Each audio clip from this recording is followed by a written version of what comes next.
This is chapter 19 of The Night Singer. 19. Without a word, Hannah pulled on her jacket and began making her way down to the garage. Eric was one step behind her the whole way and took what felt like an eternity to sign out his gun, unlock the car, and climb in behind the wheel.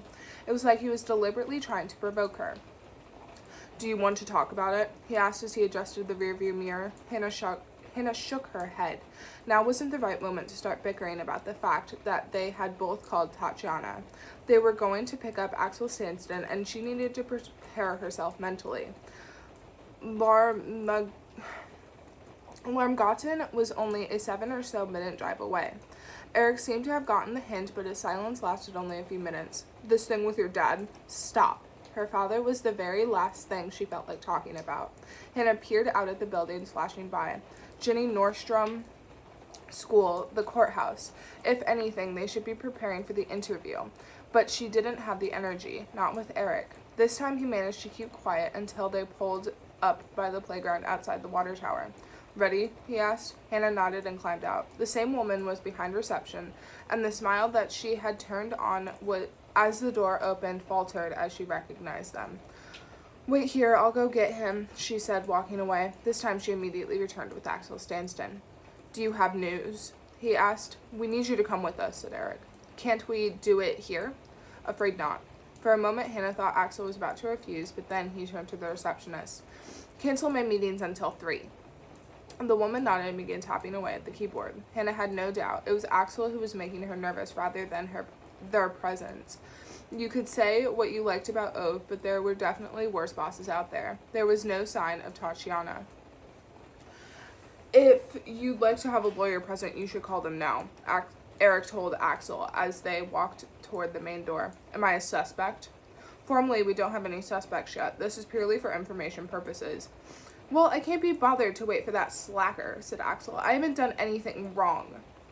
During the drive back to the station, Axel played with his phone. Hannah turned around and saw that he was writing something, but she couldn't see what. He looked up and smiled at her, and she forced herself to hold his gaze. As they walked through the station, Axel greeted several other officers, and when he reached the interview room, he looked more like he was going to a job interview than anything, one where he already knew he would get both the job and a serious pay raise. He sank into the chair, knees spread. Hannah enjoyed interviewing people. She typically had a clear picture of what was driving her, a desire to understand. But with Axel, there was nothing to understand. She had worked out exactly what he was years ago, a narcissist with zero empathy for anyone but himself. No matter what came out of him, he wouldn't think he had done anything wrong. You saw Joel on Tuesday, said Eric. What happened during that meeting to upset you? Who says I saw Joel? Just answer the question. If Tatiana, you were surrounded by people, Eric interrupted. Did you really think we wouldn't find out? That was all true, but Hannah doubted it would save Tatiana's skin. She would probably admit exactly what she told the police the minute Axel put any pressure on her. In the short term, losing her job was obviously a bad thing, but ultimately she would probably be better off for it. I wasn't particularly upset. Okay, said Hannah. So what was it about meeting Joel that annoyed you? He said he wanted to take health and social care at school. Such a waste of talent. So you thought he was talented? Of course I did. He was my son. It just needed bringing out. And how were you going to do that? With your fists? Hannah knew she was being too aggressive, but there was something about the way he was looking at her that was pushing her closer to the edge. I've never hit my son, she said. What about Rebecca? Rebecca is only good at one thing, and that's lying. Hannah leaned back in her chair and smiled. She needed to pause and rein herself in if possible.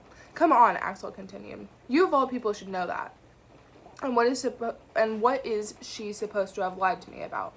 The minute the words left her mouth, Hannah saw the fault line. Rebecca had been pregnant and hadn't said a word, but not being able to tell someone you were having a baby wasn't the same as lying. Axel fixed his eyes on Hannah and smiled mockingly.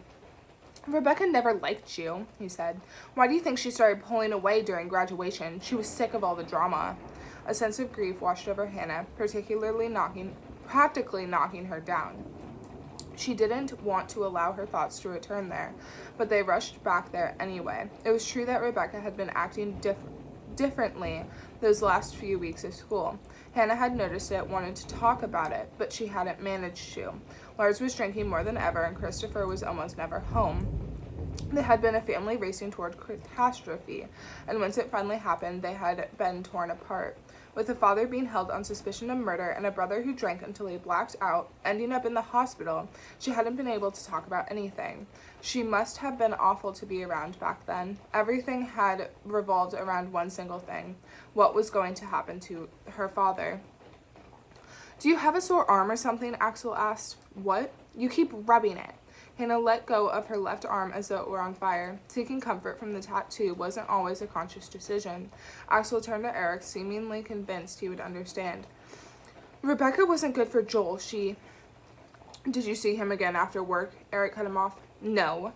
And yet you told your colleague to lie about it?" Hannah had been hoping Eric wouldn't drag Tatiana into it, though clearly it was the fact that Axel had told her to lie that made him look suspicious in the first place.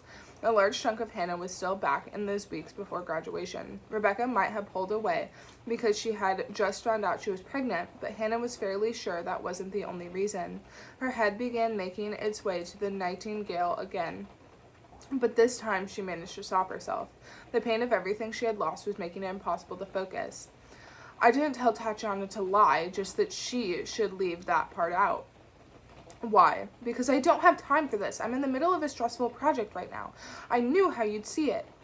"When did you leave the office?" asked Hannah. Her grief had finally passed, leaving behind a huge sense of weariness.